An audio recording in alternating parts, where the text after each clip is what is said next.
Welcome to Monza, temple of speed, one of the fastest circuits in the world. This legendary 3.6 mile track in Italy is so much fun in touring cars, with pack racing in the long straights keeping you always in contention, battling through those chicanes. For long straights and heavy braking zones into corners like Rettifilo chicane and Ascari, demanding constant precision and control. The guide timestamps are located in the video description below. These basic TCR guides are perfect for newcomers to the series or anyone needing a refresher on braking points, gears and racing lines. This guide includes fixed setup laps from multiple touring cars and a baseline wet lap to prepare you for variable weather conditions. Join our free hosted practice sessions every Monday at around 4:30 PM GMT to hone your skills before race week. Check the links below for the TCR community Discord, your hub for TCR tips, races and leaks. For a like, plus a subscribe on the video and channel. Don't forget to turn notifications on so you don't miss another video.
One of the most famous tracks in the world, but all you'll be focusing on is surviving turn 1 on lap 1. But let's get you up to grips with Monza so that you can maximise your car's potential and go for that strong finish.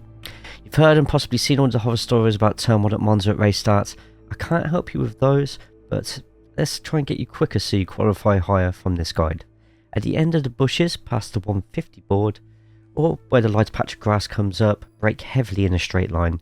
You can mount a fair chunk of the first apex, but be cleaner, smoother and patient on the tighter second half.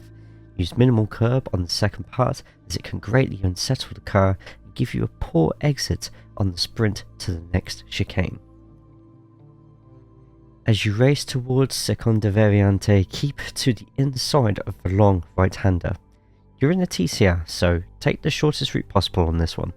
Despite the slipstream and draft on these cars being relatively poor, you're going to find out very quickly all over this track it's still enough here to keep the pack together. As you approach some of the corners on this circuit, you are going to notice orange paint on where the barrier partitions end. These make for excellent braking points in almost any car you drive around here, as demonstrated just here with the service road. When you're braking, you want to keep as far right as you can here without touching the grass. One tire on the green stuff is enough to turn you into a missile, in a bad way. Once again though, mounting the first curb and using momentum and with a little bit of throttle patience, fly over the tiniest corner of that second half. Taking too much of that will result in a slowdown, and being thrown onto the exit sand. The first pass of Curva de Lesmo requires sharp eyes to see the lighter grass for the braking point. Take a slightly later apex, and once you've seen the orange paint on the inside, slowly put your foot down for the exit. There is plenty of curb to use here. For the second part, on the 50 board, a quick sharp stab of the brakes before you turn in should be enough to keep up some momentum into one of the most important corners on the circuit. You can take some of the curb on the apex, just beware that the exit, despite also having plenty of curb, can be deceiving and is very easy to go wide on.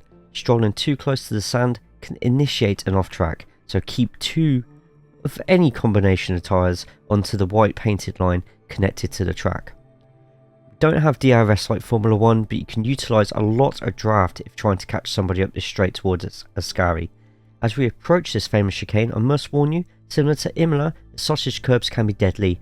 Honda and Audi drivers, beware the second and third corners are to be taken with care.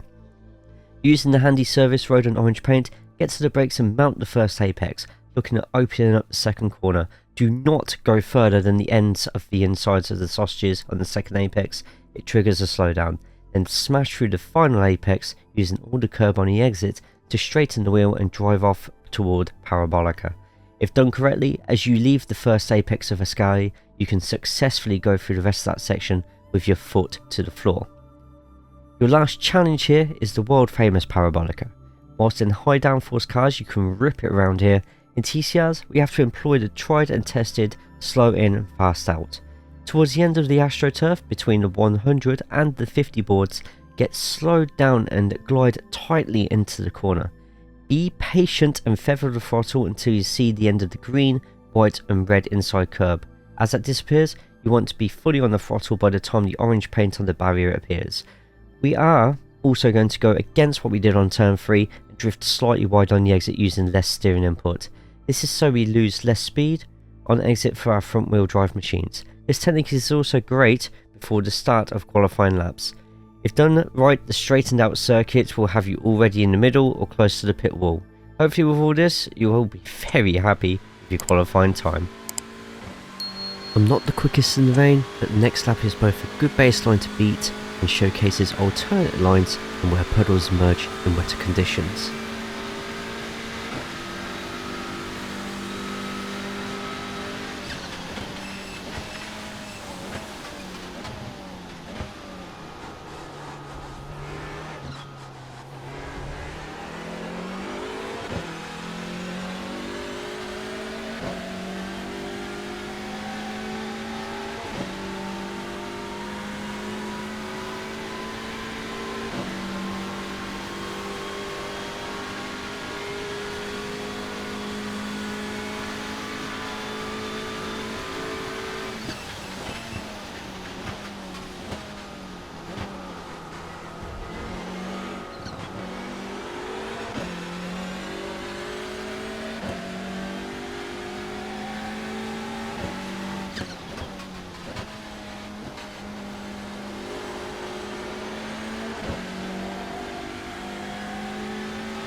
For those racing with the Audi TCR's different gearbox, here's your own hot lap.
Thank you for watching. Don't forget to like, subscribe and explore the channel for more content.